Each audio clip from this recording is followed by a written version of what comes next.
Mary Bjerke attended the 2007 Society of Air Force Nurses 20th anniversary reunion honoring the World War II flight nurses. As a flight nurse, we asked her to take a few minutes out from the events and festivities to tell a few of her stories from the exciting days 65 years ago.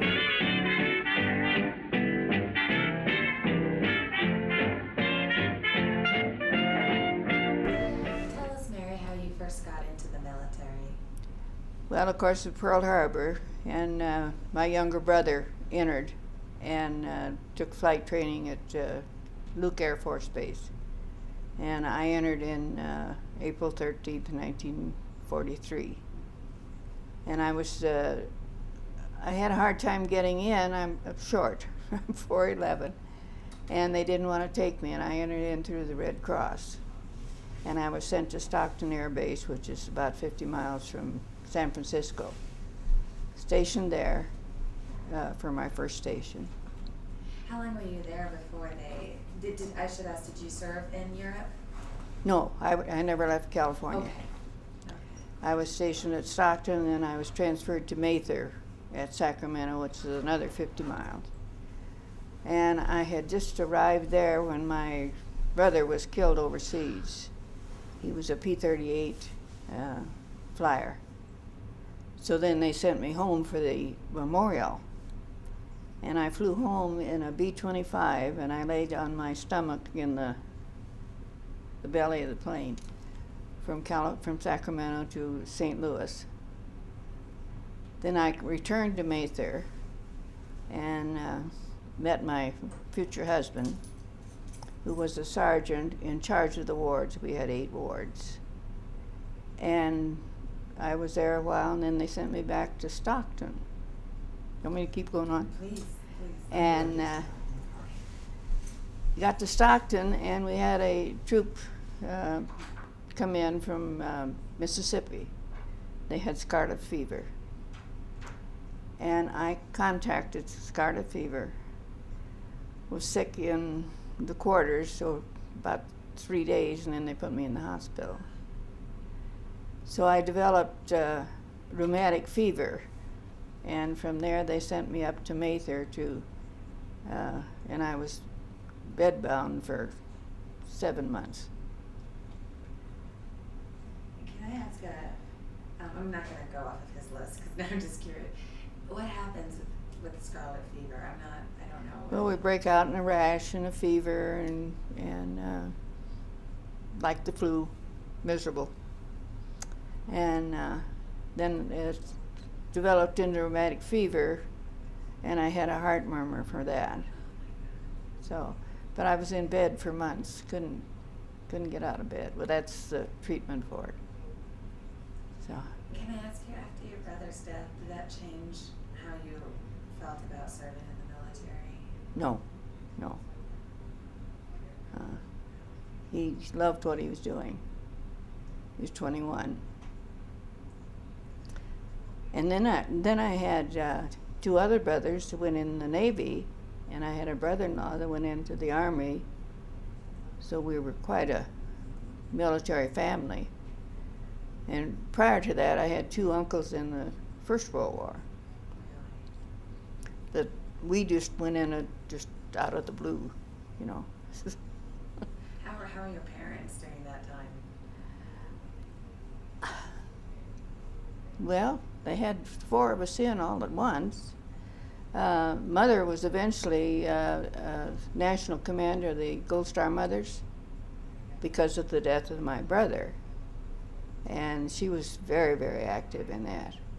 And it's no longer in existence anymore, you know. So I enjoyed every minute of it. Did you? Mm-hmm. What was the most, especially when you first started, what was the most challenging aspect of being a military nurse? I suppose remembering to salute most of the time. Yeah. What was your favorite part of it? Oh, I don't think I had any favorites. I enjoyed all of it. Eventually, before I got sick, we took care of the burn patients that came back, the pilots. And I did do some private duty for that. Otherwise, it was just general ward duty. So, Would you do it again? yes, in a minute. Can you walk me through maybe an average day in your job, or was there an average day? Not really. Get up, report to duty, and we at that time we gave baths and things like that, and just the general nursing duty.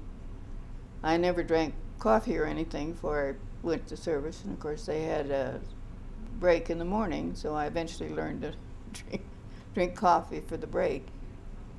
And I enjoyed the activities on the base, swimming, a little bit of tennis. But I enjoyed every day. How long were you stationed with your soon-to-be husband? Like, can you tell me how you met and kind of tell me that story? Well, I had been sent home for my brother's memorial, and I had just arrived at Mather prior to that, and he was in charge of the ward clerks, and they told him that I was the new nurse. And when I came back, we passed in the hall and turned around, and that was it. Looked at each other. And so that was in 44. And we got engaged on the 9th of April of 45 and got married on the 9th of June 45, just prior to my retirement, the 30th of June. And we had 7 children. 3 of them were in the current. Nancy, as you've met, retired as a full colonel. She wrote the book and the format for infection control that is now in use. And my son was in the Marines. He retired as a major after 24 years. And my other son was at he was at the South Pole for 13 months. Deep freeze? He was head of the heavy equipment. And he didn't retire when he came out. So that's pretty good. She's telling us. Operation Deep Freeze, that's what it was. Wow.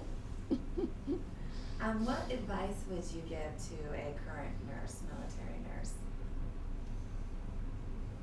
Go in wholeheartedly and do the best you can and have compassion and love your work.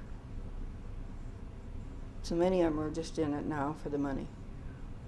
They don't give 2 hoots for anything. I've been in the hospital lately, so and they don't. You're just a figurehead. So. What was your fondest memory of serving as a military nurse? Meeting all the people, I think. And I didn't do any traveling. I love to travel, but meeting the people, keeping busy. So I'm quite a letter writer, and so I wrote a lot of letters. And when I was recuperating, I did a lot of handwork, hooked rugs and things like that. Keeping busy.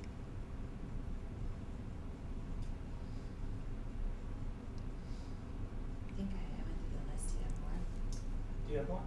No, I might. I asked, I'll do it. I All asked of mine in yours. between. Good, no, that's fine.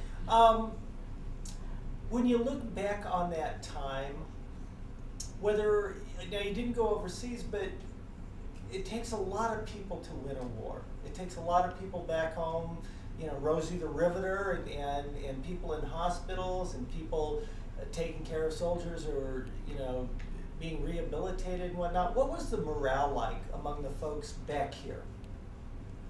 I think very good. When I entered through San Francisco, although I was born and raised in Iowa, and The folks, they were farmers, but whether they didn't object or anything. And I wanted to be a nurse from the time I can remember. You know, two of my sisters after me followed it just because I was a nurse, but they had no prior.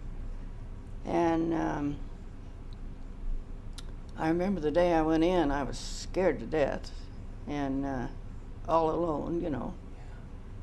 But once you're there, it was fine. And when I retired, I sold my beige outfit to a friend that went in, and I've not heard anything from her since, but she bought the uniform and went in. And she had been working in Oakland, in the factory of riveters and stuff like you mentioned, so. How important is it when you're a nurse dealing with people during the war? Is it just medicine and medications and changing dressings, or how important is comforting and giving somebody hope? Oh, very much. That's a major part of it. Yeah, talking to them. Yeah, well, that's the most important part. That's a pretty big step for a farm girl from Iowa to go from that to dealing with, I would imagine, some pretty tough cases maybe. Yes, I had been working in a county hospital before I went in, and 12-hour shifts back then. I was alone on the OB floor. Those were memories. Yeah. We'd have miscarriages and stuff like that, and the doctors wouldn't come. You take care of it. So, but I enjoyed every minute that I was in. Would you do it again? Yes. We haven't had anybody who said no so far. No, I that don't speaks imagine. highly of you ladies. That speaks. Now, here's the deal, Mary. You know more about this than we ever could. Is there a question that you wish that we'd asked you, or something you think is important for the next generation of nurses, or just the next generation of people to know that we didn't talk about yet? Well, to go in with the idea of enjoying it and doing your best is the main thing. What would you tell them about when it gets tough? Because everybody's going to have a tough time in life. I would imagine all of you guys that got a little haywire and started going down the tubes a little bit. What advice do you have for when it starts to go south on you a little bit? I don't think I really had any. And, you know, everything seemed to Good. common sense. You know, really, things come up, you handled it. You didn't think about it. What about when you got contracted scarlet fever? Did that ever make you think like, oh, I should go home, or I'm out of here? This is tough. This is too hard. Yeah. When I was convalescing down at Santa Ana after I got out of bed, we were just there, you know, they were waiting to discharge me. And I love flying, and I spent a lot of time in the link trainer. Why, I don't know, but I did. And then I used to ride with the test pilots when they'd go up to test the planes after they were fixed. And I wore a parachute, but I swear I don't think I'd have been able to use it.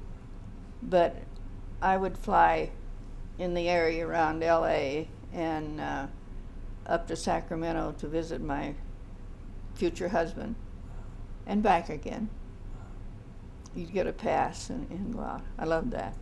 When you talk to the nurses who did do evacuation and they were flight nurses, do you ever say, darn it, I wish I would have done that? Or when you talk to them, are you saying, nope, that sounded, in theory, being in a plane may sound like it was a lot of fun, but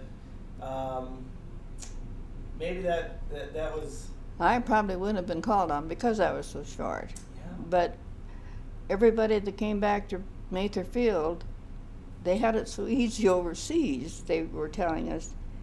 they signed up to go back. My husband was on the list to go every time there was a list, and he never did leave. Wow. So, you know.